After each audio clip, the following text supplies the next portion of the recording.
I need not pause to say how very delighted I am to be here this morning, to have the opportunity of standing in this very great and significant pulpit. And I do want to express my deep personal appreciation to Dean Sayer and all of the cathedral clergy for extending the invitation. It is always a rich and rewarding experience to take a brief break from our day-to-day demands in the struggle for freedom and human dignity and discuss the issues involved in that struggle with concerned friends of goodwill all over our nation. And certainly it is always a deep and meaningful experience to be in a worship service. And so for many reasons, I'm happy to be here today. I would like to use as a subject from which to preach this morning, remaining awake through a great revolution. And the text for the morning is found in the book of Revelation. There are two passages there that I would like to quote. It's in the 16th chapter of that book. Behold, I make all things new. Former things are passed away. I'm sure that most of you have read that arresting little story from the pen of Washington Irving entitled Rip Van Winkle. The one thing that we usually remember about the story is that Rip Van Winkle slept 20 years. But that is another point in that little story that is almost always completely overlooked. It was a sign in the end from which Rip went up in the mountain for his long sleep. When Rip Van Winkle went up in the mountain, the sign had a picture of King George III of England.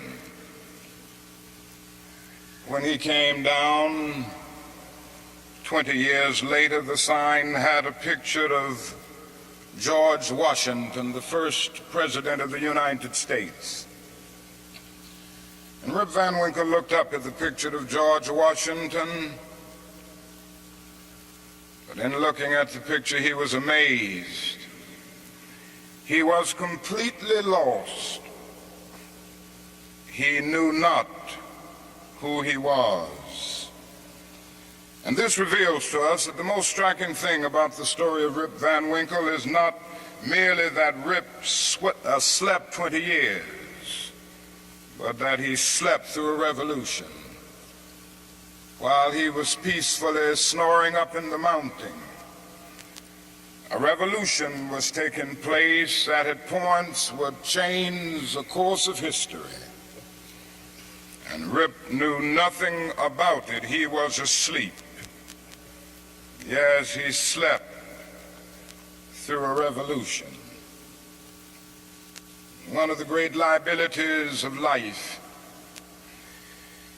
is that all too many people find themselves living amid a great period of social change, and yet they fail to develop the new attitudes, the new mental responses that the new situation demands. They end up sleeping through a revolution. There can be no gainsaying of the fact that the great revolution has taken place in the world today. In the sense, it is a triple revolution. That is a technological revolution with the impact of automation and cybernation. Then that is a revolution in weaponry with the emergence of atomic and nuclear weapons of warfare. Then that is a human rights revolution with the freedom explosion that has taken place all over the world. Yes, we do live in a period where changes are taking place, and that is still the voice crying through the vista of time, saying, "Behold, I make all things new. Former things are passed away." Now, whenever anything new comes into history, it brings with it new challenges and new opportunities.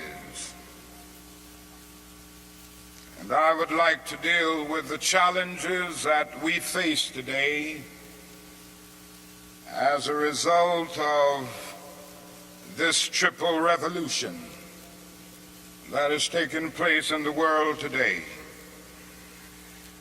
First, we are challenged to develop a world perspective. No individual can live alone. No nation can live alone. And anyone who feels that he can live alone is sleeping through a revolution. The world in which we live is geographically one. The challenge that we face today is to make it one in terms of brotherhood. Now, it's true that the geographical oneness of this age has come to be to a large extent through modern man's scientific ingenuity. Modern man, through his scientific genius, has been able to dwarf distance and place time in chains. And our jet planes have compressed into minutes distances that once took weeks and even months. All of this tells us that our world is a neighborhood.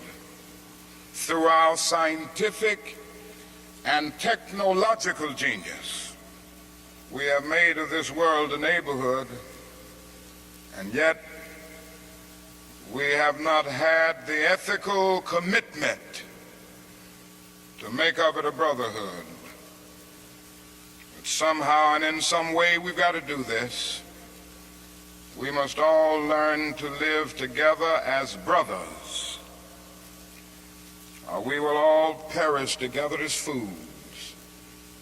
We are tied together in the single garment of destiny, caught in an inescapable network of mutuality. Whatever affects one directly affects all indirectly. For some strange reason, I can never be what I ought to be until you are what you ought to be, and you can never be what you ought to be until I am what I ought to be. This is the way God's universe is made. This is the way it is structured. John Donne caught it years ago and placed it in graphic terms. No man is an island entire of itself. Every man is a piece of the continent, a part of the main. And he goes on toward the end to say, any man's death diminishes me because I am involved in mankind. Therefore never sin to know for whom the bell tolls. It tolls for thee. We must see this, believe this, and live by it if we are to remain awake through a great revolution. Secondly, we are challenged to eradicate the last vestiges of racial injustice from our nation. I must say this morning that Racial injustice is still the black man's burden and the white man's shame. It is an unhappy truth that racism is a way of life for the vast majority of white Americans, spoken and unspoken, acknowledged and denied, subtle and sometimes not so subtle. The disease of racism permeates and poisons a whole body politic. And I can see nothing more urgent than for America to work passionately and unrelentingly to get rid of the disease of racism. Something positive must be done. Everyone must share in the guilt, as individuals and as institutions. The government must certainly share the guilt. Individuals must share the guilt. Even the church must share the guilt. We must face the sad fact at 11 o'clock on Sunday morning when we stand to sing, "In Christ there is no east nor west." We stand in the most segregated hour of America. The hour has come for everybody, and for all institutions, for the public sector and the private sector, to work to get rid of racism. Now, if we are to do it, we must honestly admit certain things and get rid of certain myths that have constantly been disseminated all over our nation. One is the myth of time. It is a notion that only time can solve the problem of racial injustice. And there are those who often sincerely say to the Negro and his allies in the white community, "Why don't you slow up? Stop pushing things so fast. Only time can solve the problem. And if you will just be nice and patient and continue to pray, in 100 or 200 years, the problem will work itself out." Well, that is an answer to that myth. And it is that time is neutral. It can be used either constructively or destructively. And I'm sorry to say this morning that I'm absolutely convinced that the forces of ill will in our nation, the extreme rightists of our nation, the people on the wrong side, have used time much more effectively than the forces of goodwill. And it may well be that we will have to repent in this generation, not merely for the vitriolic words and the violent actions of the bad people, but for the appalling silence and indifference of the good people who sit around and say, "Wait on time." Somewhere we must come to see that human progress never rolls in on the wheels of inevitability. It comes through the tireless efforts and the persistent work of dedicated individuals who are willing to be co-workers with God. And without this hard work, time itself becomes an ally of the primitive forces of social stagnation. So we must help time and realize that the time is always right to do right.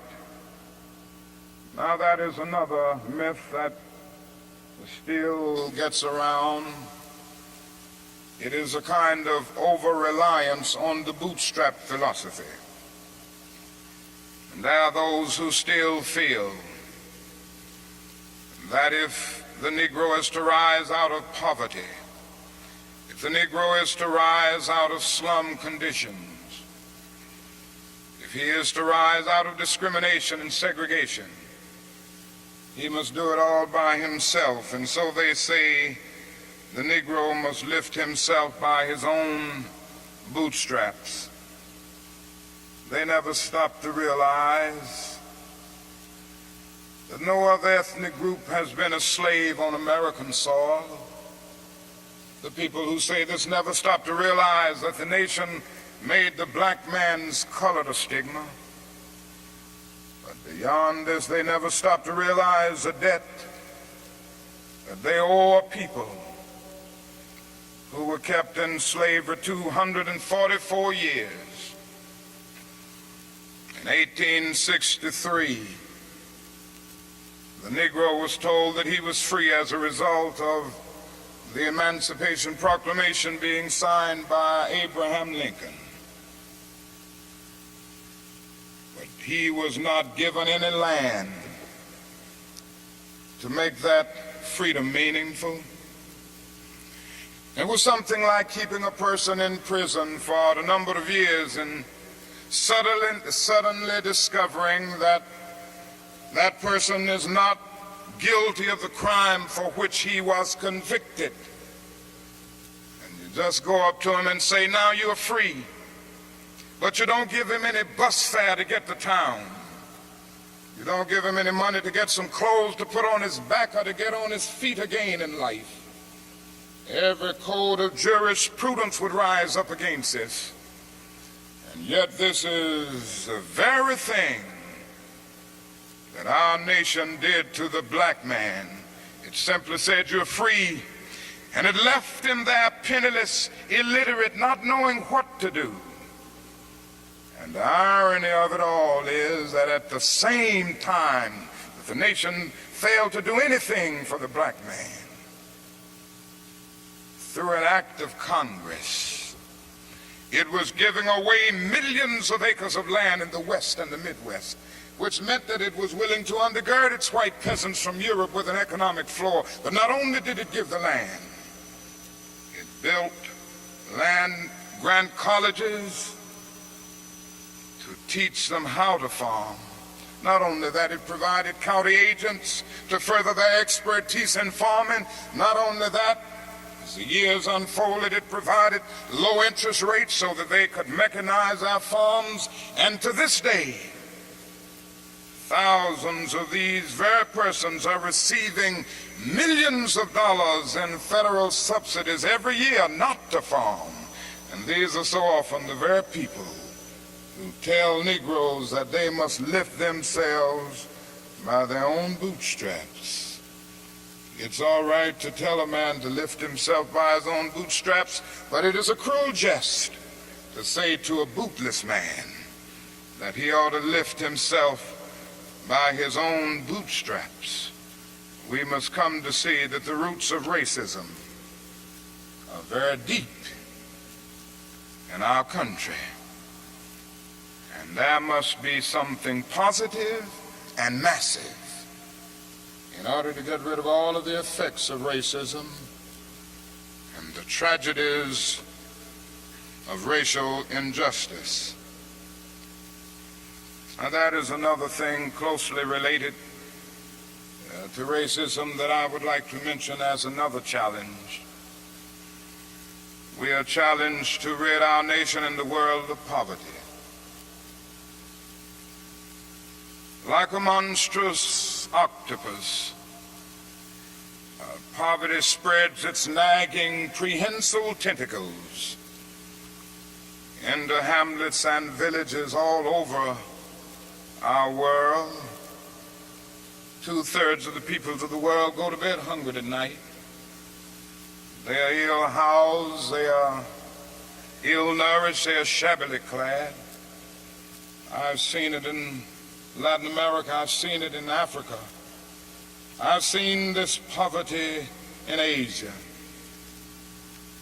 I remember some years ago, Mrs. King and I journeyed to that great country known as India. And I never will forget the experience. It was a marvelous experience to meet and talk with the great leaders of India. And to meet and talk with and speak to thousands and thousands of people all over that vast country. These experiences will remain dear to me as long as the cords of memory shall lengthen. But I say to you this morning, my friends, there were those depressing moments. How can one avoid being depressed when he sees with his own eyes evidences of millions of people going to bed hungry tonight? How can one avoid being depressed when he sees with his own eyes God's children sleeping on the sidewalks at night? In Bombay, more than 1 million people sleep on the sidewalks every night. In Calcutta, more than 600,000 sleep on the sidewalks every night. They have no beds to sleep in. They have no houses to go in. How can one avoid being depressed when he discovers that out of India's population of more than 500 million people, some 480 million make an annual income of less than $90 a year, and most of them have never seen a doctor or dentist. As I noticed these things, something within me cried out, can we in America stand idly by and not be concerned? And an answer came, oh no, because the destiny of the United States is tied up with the destiny of India and every other nation. And I started thinking of the fact that we spend in America millions of dollars a day to store surplus food. And I said to myself, I know where we can store that food free of charge, in the wrinkled stomachs of the millions of God's children all over the world who go to bed hungry at night. And maybe we spend far too much of our national budget establishing military bases around the world rather than bases of genuine concern and understanding. But not only do we see poverty abroad, I would remind you that in our own nation there are about 40 million people who are poverty-stricken. I have seen them here and there. I've seen them in the ghettos of the North. I've seen them in the rural areas of the South. I've seen them in Appalachia. I've just been in the process of touring many areas of our country. And I must confess that in some situations, I have literally found myself crying.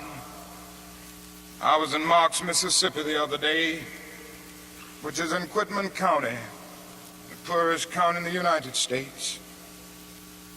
I tell you, I saw hundreds of little black boys and black girls walking the streets with no shoes to wear. I saw their mothers and their fathers trying to carry on a little Head Start program, but they had no money.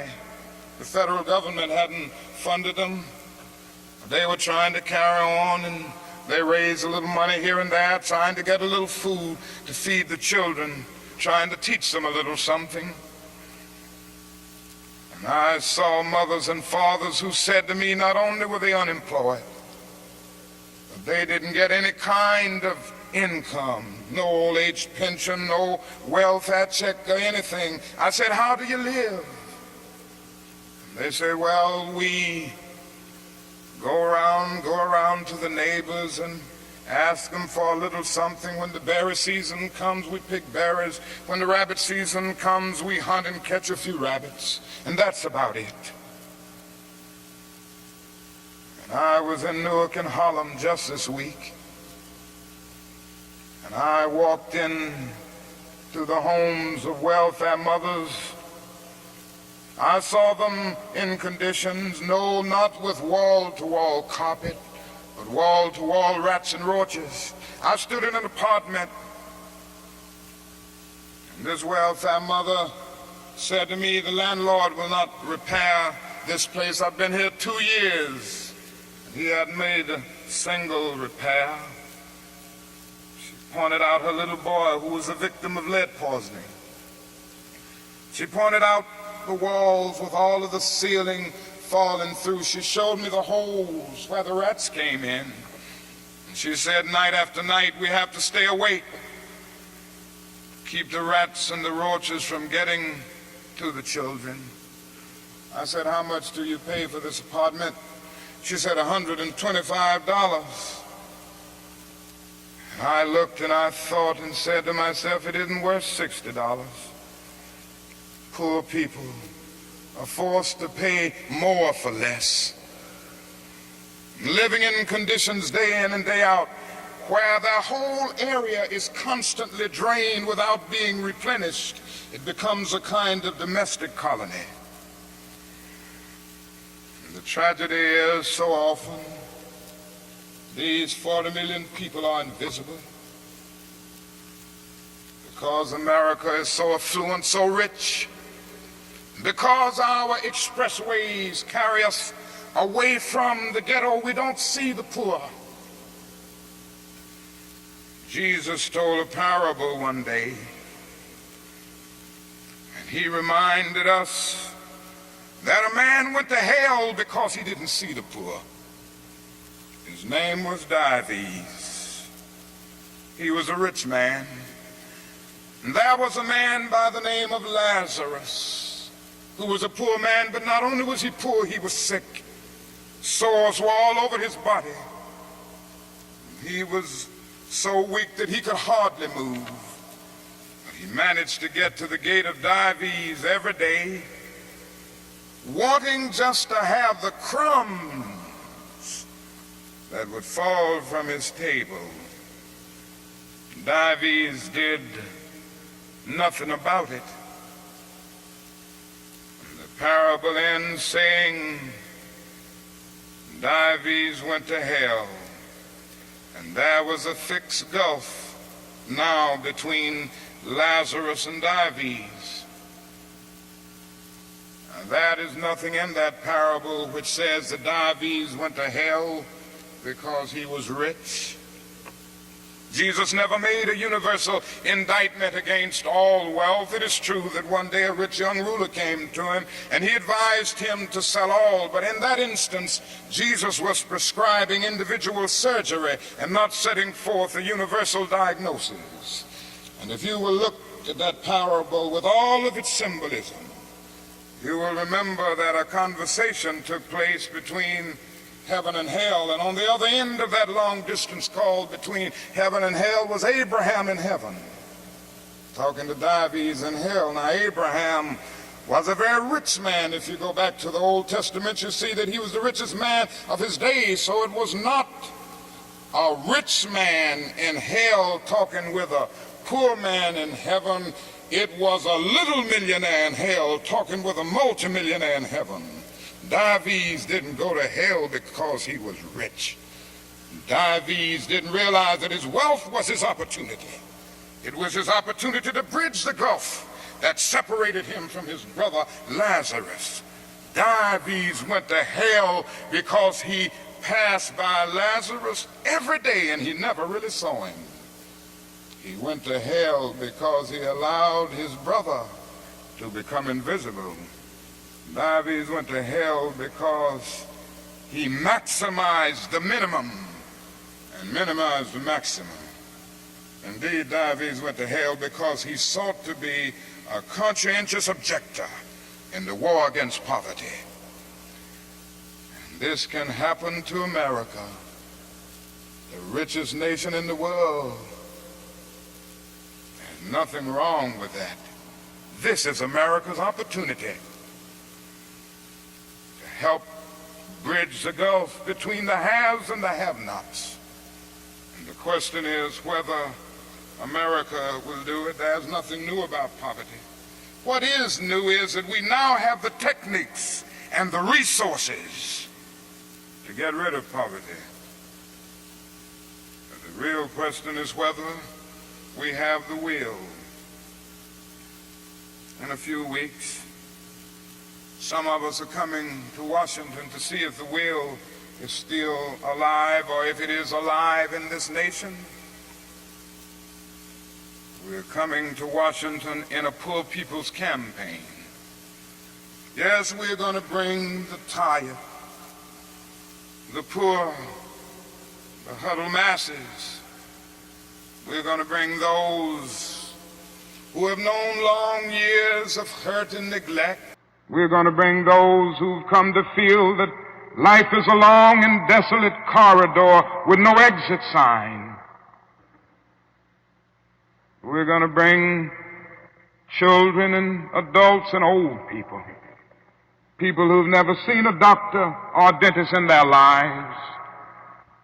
We're not coming to engage in any histrionic gesture.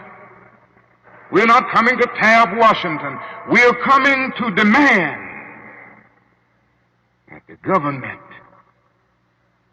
will address itself to the problem of poverty. We read one day, we hold these truths to be self-evident, that all men are created equal, that they are endowed by their Creator with certain inalienable rights, that among these are life, liberty, and the pursuit of happiness. But if a man doesn't have a job or an income, he has neither life nor liberty and the possibility for the pursuit of happiness. He merely exists. We're coming to ask America to be true to the huge promissory note that it signed years ago. We're coming to engage in dramatic, non-violent action to call attention to the gulf between promise and fulfillment, to make the invisible visible. Why do we do it this way? We do it this way because it is our experience that the nation doesn't move around questions of genuine equality for the poor and for black people until it is confronted massively, dramatically, in terms of direct action. Great documents are here to tell us something should be done. We met here some years ago in the White House Conference on Civil Rights, and we out with the same recommendations that we will be demanding in our campaign here, but nothing has been done. The President's Commission on Technology, Automation, and Economic Progress recommended these things some time ago. Nothing has been done. Even the urban coalition made up of mayors of most of the cities of our country, and the leading businessmen have said that these things should be done. Nothing has been done. The Kerner Commission came out with its report just a few days ago and then made specific recommendations. Nothing has been done. And I submit that nothing will be done until people of goodwill put their bodies and their souls in motion. And it will be the kind of soul force brought into being as a result of this confrontation that I believe will make the difference. Yes, it will be a poor people's campaign. This is a question facing America. Ultimately, a great nation is a compassionate nation. America has not met its obligations and its responsibilities to the poor. One day, we will have to stand before the God of history, and we will talk in terms of things we've done. Yes, we will be able to say, we build gargantuan bridges to span the seas. We build gigantic buildings to kiss the skies. Yes, we made our submarines to penetrate oceanic depths. We brought into being many other things with our scientific and technological power. It seems that I can hear the God of history saying, that was not enough, but I was hungry, and ye fed me not. I was naked and ye clothed me not. I was devoid of a decent sanitary house to live in, and ye provided no shelter for me. And consequently, you cannot enter the kingdom of greatness. If ye do it unto the least of these, my brethren, ye do it unto me. That's the question facing America today. And I want to say one other challenge that we face is simply that we must find an alternative to war and bloodshed. Anyone who feels, and there are still a lot of people who feel that way, that war can solve the social problems facing mankind, is sleeping through a revolution. President Kennedy said on one occasion, mankind must put an end to war, or war will put an end to mankind. The world must hear this.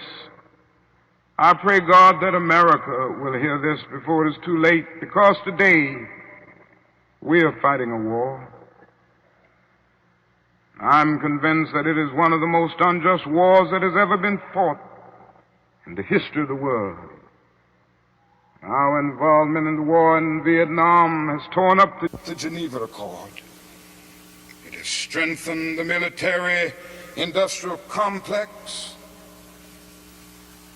It has strengthened the forces of reaction in our nation. It has put us against the self-determination of the vast majority of Vietnamese people and put us in a position of protecting a corrupt regime that is stacked against the poor. It has played havoc with our domestic destinies. And this day we are spending $500,000 to kill every Viet Cong soldier. Every time we kill one, we spend about $500,000, while we spend only $53 a year for every person characterized as poverty-stricken in the so-called poverty program, which is not even a good skirmish against poverty.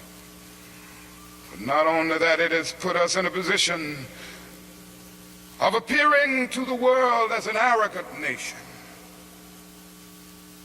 Here we are 10,000 miles away from home, fighting for the so-called freedom of the Vietnamese people when we've not even put our own house in order. And we force young black men and young white men to fight and kill in brutal solidarity. And yet when they come back home, they can't hardly live on the same block together. The judgment of God is upon us today. And we could go right down the line and see that something must be done, and something must be done quickly. We have alienated ourselves from other nations, so we end up morally and politically isolated in the world. There's not a single major ally of the United States of America that would dare send a troop to Vietnam, and so the only friends that we have now are a few client nations like Taiwan, Thailand, South Korea, and a few others. This is where we are. Mankind must put an end to war, or war will put an end to mankind. And the best way to start is to put an end to the war in Vietnam, because if it continues, we will inevitably come to the point of confronting China, which could lead the whole world to nuclear annihilation. It is no longer the choice, my friends, between violence and nonviolence. It is either nonviolence or non-existence, and the alternative to disarmament, the alternative to a greater suspension of nuclear tests, the alternative to strengthening the United Nations and thereby disarming the whole world, may well be a civilization plunged into the abyss of annihilation, and our earthly habitat will be transformed into an inferno that even the mind of Dante could not imagine This is why I felt the need of raising my voice against that war and working wherever I can to arouse the conscience of our nation on it. I remember so well when I first took a stand against the war in Vietnam, the critics took me on and they had their say in the most negative and sometimes most vicious way. One day a newsman came to me and said, "Dr. King, don't you think you're going to have to stop now opposing the war and move more in line with the administration's policy? Because I understand it has hurt the budget of your organization, and people who once respect you have lost respect. People who once respected you have lost respect for you. Don't you feel that you've really got to change your position?" I looked at him and I had to say, "Sir, I'm sorry, you don't know me. I'm not a consensus leader. I do not determine what is right and wrong by looking at the budget of the Southern Christian Leadership Conference or by taking a sort of Gallup poll of the majority opinion. Ultimately, a genuine leader is not a searcher for consensus, but a mold of consensus. On some positions,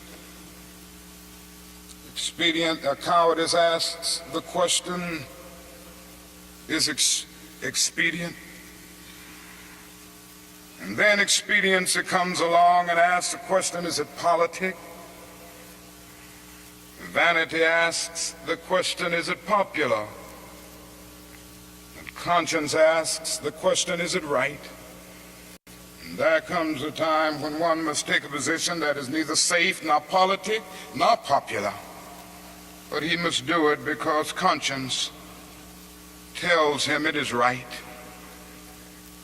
And I believe today that that is a need for all people of goodwill to come with a massive act of conscience and say, in the words of the old Negro spiritual, we ain't gonna study war no more. This is the challenge facing modern man. Let me close by saying that we have difficult days ahead in the struggle for justice and peace. But I will not yield to a politic of despair. I'm going to maintain hope. As we come to Washington in this campaign, the cards are stacked against us. This time we will really confront a Goliath. And God grants that we will be that David of truth set out against the Goliath of injustice, the Goliath of neglect, the Goliath of refusing to deal with the problems, and go on with a determination to make America the truly great America that it is called to be. I say to you that our goal is freedom, and I believe we're going to get there, because however much she strays away from it, the goal of America is freedom. Abused and scorned though we may be as a people, our destiny is tied up in the destiny of America. Before the Pilgrim Fathers landed at Plymouth, we were here. Before Jefferson etched across the pages of history the majestic words of the Declaration of Independence, we were here. Before the beautiful words of the Star-Spangled Banner were written, we were here. For more than 2 centuries, our forebears labored here without wages. They made cotton king, and they built the homes of their masters in the midst of the most humiliating and oppressive conditions. And yet out of a bottomless vitality, they continue to grow and develop. If the inexpressible cruelties of slavery couldn't stop us, the opposition that we now face will surely fail. We're going to win our freedom because both the sacred heritage of our nation and the eternal will of the Almighty God are embodied in our echoing demands. And so however dark it is, however deep the angry feelings are and the violent explosions are, I can still sing, we shall overcome. We shall overcome because the arc of the moral universe is long, but it bends toward justice. We shall overcome because Carlyle is right. No lie can live forever. We shall overcome because William Cullen Bryant is right. Truth-crushed earth will rise again. We shall overcome because James Russell Lowell is right, as we were singing earlier today. Truth forever on the scaffold, wrong forever on the throne, yet that scaffold sways the future, and behind the dim unknown standeth God within the shadow, keeping watch above his own. With this faith, we will be able to hew out of the mountain of despair the stone of hope. With this faith, we will be able to transform the jangling discords of our nation into a beautiful symphony of brotherhood. Thank God for John, who centuries ago out on a lonely, obscure island called Patmos caught vision of the New Jerusalem descending out of heaven from God, and who heard a voice saying, "Behold, I make all things new. Former things are passed away." God grant that we will be participants in this newness and this magnificent development. If we will but do it, we will bring about a new day of justice and brotherhood and peace. And that day the morning stars will sing together, and the sons of God will shout for joy. God bless you.